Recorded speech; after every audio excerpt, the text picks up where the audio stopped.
मंच देख रहे हैं आप और मैं हूँ विशाल वैभव। पटना के दरोगा राय पथ स्थित जो है लोक जनशक्ति पार्टी रामविलास की जो है एक महत्वपूर्ण बैठक बुलाई गई थी कार्यकारिणी की। इस बैठक में लोजपा सुप्रीमो चिराग पासवान मौजूद थे और इस बैठक में जो है चिराग पासवान ने सीधा रूप से कहा है कि कुछ लोग जो है वो एनडीए से हमको अलग करना चाहते हैं। और जो है क्या कुछ कहा है लोजपा प्रमुख और केंद्रीय मंत्री चिराग पासवान। आपको छोड़ जाते हैं तमाम दृश्य और प्रतिक्रियाओं के साथ। बने रहिए न्यूज मंच के साथ। न्यूज मंच के लिए विशाल वैभव, पटना।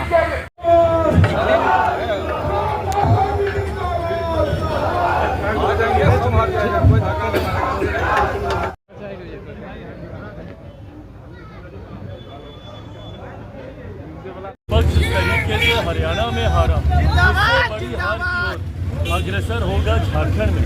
अभी तो चुनाव लड़ने से पहले के घटक दलों को ये लोग सम्मान नहीं करें।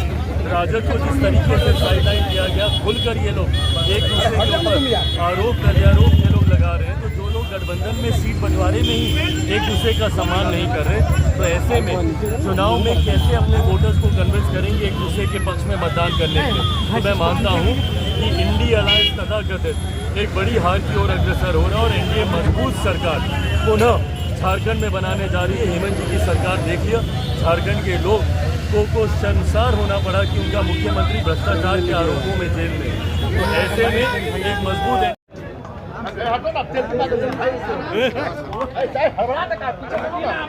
आ जाए, एक ही बार आ जाए।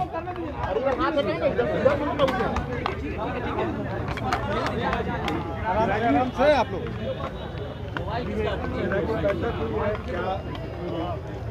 आज लोक जनशक्ति पार्टी रामविलास की प्रदेश स्तरीय ये बैठक थी। ये जानकारी पार्टी पहले ही साझा कर चुकी है कि आगामी 28 नवंबर को पार्टी के स्थापना दिवस के दिन पार्टी पटना के गांधी मैदान में एक बड़ी रैली का आयोजन करने जा रही है।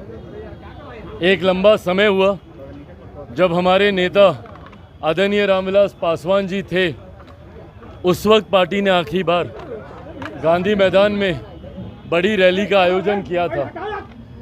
उसके बाद इस बार हम लोग ये आयोजन करने जा रहे हैं। चुनावी वर्ष भी है।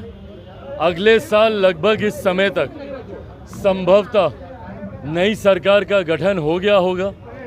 ऐसे में गांधी मैदान से चुनावी शंखनाद की भी ये शुरुआत होगी। गांधी मैदान की रैली के बाद लोक जनशक्ति पार्टी रामविलास पूरी तरीके से चुनावी मोड में आ जाएगी। प्रत्याशियों के चयन की, सीटों के चयन की ये तमाम प्रक्रियाएं इस रैली के बाद शुरू हो जाएंगी। रैली की तैयारियों में क्या क्या प्राथमिकताएं हैं, आने वाले साल में पार्टी की क्या रणनीति रहेगी, इन तमाम विषयों को लेकर चर्चा हुई। अभी ये चर्चा चलेगी। हमको दिल्ली वापस जाना है, मंत्रालय का कार्य है, पर अभी ये बैठक कुछ समय और चलेगी और तमाम लोगों को जिम्मेदारियां तय कर कर जवाबदेही बांधने की सोच के साथ आज का ये कार्यक्रम बुलाया गया था। झारखंड चुनाव को लेकर कोई नाराजगी आपकी तैयारी में थी?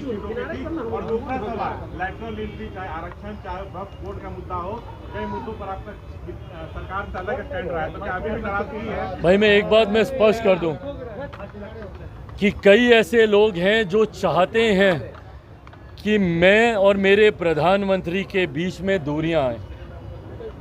मैं बहुत स्पष्ट तौर से कहना चाहता हूं कि उनका ये सपना कभी पूरा नहीं होगा। मैं मेरे प्रधानमंत्री से किसी भी तरीके के विवाद में जाऊं, ये संभव ही नहीं। मैं भी कई जगह देखता हूं कि झारखंड को लेकर एक सीट दी तो चिराग पासवान नाराज़ हैं। मैं, मेरी पार्टी ना सिर्फ खुश बल्कि पूरी संतुष्ट है कि भारतीय जनता पार्टी ने एक दूसरे राज्य में भी लोक जनशक्ति पार्टी रामविलास को वही सम्मान देने का काम किया जो सम्मान वो हमारे नेता आदरणीय रामविलास पासवान जी के रहते हुए देती थी। उन्होंने बल्कि इस बार तो और सम्मान को बढ़ाने का काम किया गया। 2014 में भी हम लोग को एक सीट दी गई थी झारखंड में लड़ने के लिए, शिकारी पारा की वो सीट। उस वक्त पार्टी बहुत ज़्यादा संतुष्ट नहीं थी उस सीट के चयन से। इस बार मुझे खुशी इस बात की है कि जो सीटें हम लोगों ने चुनी थी उसी में से हम चाहते थे कि हम लोगों को गठबंधन के तहत लड़ने का मौका दिया जाए। उस लिस्ट ऑफ सीट में से ही हम लोग पार्टी पूरे जोश उत्साह के साथ हम लोग वहाँ पर चुनावी रण में उतरेंगे, जहाँ इस बात को मैं सुनिश्चित करूँगा कि लोजपा अपनी चतरा की सीट तो जीतेगी ही जीतेगी, पर हम लोगों की अहम भूमिका भाजपा और गठबंधन को बाकी सीटों पर भी जीत दिलाने को लेकर होगी। कल वहाँ पे परसों 24 तारीख को वहाँ पे नामांकन है।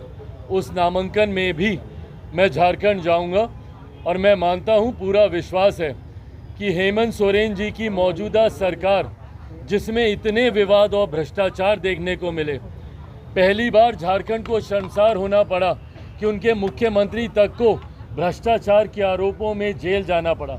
जिस तरीके से बटा हुआ विपक्ष दिखाई दे रहा है, सीटों के लिए एक दूसरे पर आरोप प्रत्यारोप करने से भी ये लोग बाज नहीं आ रहे। किस प्रकार का ये गठबंधन, जहाँ पे राजद कांग्रेस खुलकर एक दूसरे के ऊपर आरोप प्रत्यारोप लगा रहे हैं, तो जो गठबंधन एक दूसरे के साथियों को गठबंधन में चुनाव लड़ने तक का सम्मान नहीं दे पा रहा, तो कैसे एक मंच पर आकर एक दूसरे के वोटर्स को ये लोग कन्विंस करेंगे एक दूसरे के समर्थन में मतदान करने को लेकर। मैं मानता हूँ तथाकथित इंडिया अलायंस की एक बड़ी हार, जैसे हरियाणा में देखने को मिली, एक बड़ी हार झारखंड चुनाव परिणामों के बाद देखने को मिलेगी और एक मजबूत एनडीए की सरकार जो आज की तारीख में ज़रूरत है झारखंड के विकास को लेकर, वो सरकार हम लोग झारखंड में बनाने जा रहे हैं, इसमें कहीं कोई संदेह नहीं। Thank you. पक्ष इस तरीके से हरियाणा में हारा, इससे बड़ी हार की ओर अग्रसर होगा झारखंड में। अभी तो चुनाव लड़ने से खड़े खड़ों को ये लोग सम्मान नहीं करेंगे। राजद को जिस तरीके से साइडलाइन किया गया, खुलकर ये लोग एक दूसरे के ऊपर आरोप प्रत्यारोप ये लोग लगा रहे हैं, तो जो लोग गठबंधन में सीट बंटवारे में ही एक दूसरे का सम्मान नहीं कर रहे, तो ऐसे में चुनाव में कैसे अपने वोटर्स को कन्विंस करेंगे एक दूसरे के पक्ष में मतदान करने के लिए। तो मैं मानता हूँ कि इंडिया अलायंस तथाकथित एक बड़ी हार की ओर अग्रसर हो रहा है और एनडीए मजबूत सरकार पुनः झारखंड में बनाने जा रही है। हेमंत जी की सरकार देख लिया, झारखंड के लोग को शर्मसार होना पड़ा कि उनका मुख्यमंत्री भ्रष्टाचार के आरोपों में जेल में। तो ऐसे में एक मजबूत पक्ष इस तरीके से हरियाणा में हारा, इससे बड़ी हार की ओर अग्रसर होगा झारखंड में। अभी तो चुनाव लड़ने से खड़े खड़ों को ये लोग सम्मान नहीं करेंगे। राजद को जिस तरीके से साइडलाइन किया गया, खुलकर ये लोग एक दूसरे के ऊपर आरोप प्रत्यारोप ये लोग लगा रहे हैं, तो जो लोग गठबंधन में सीट बंटवारे में ही एक दूसरे का सम्मान नहीं कर रहे, तो ऐसे में चुनाव में कैसे अपने वोटर्स को कन्विंस करेंगे एक दूसरे के पक्ष में मतदान करने के लिए। तो मैं मानता हूँ कि इंडिया अलायंस तथाकथित एक बड़ी हार की ओर अग्रसर हो रहा है और एनडीए मजबूत सरकार पुनः झारखंड में बनाने जा रही है। हेमंत जी की सरकार देख लिया, झारखंड के लोग को शर्मसार होना पड़ा कि उनका मुख्यमंत्री भ्रष्टाचार के आरोपों में जेल में। तो ऐसे में एक मजबूत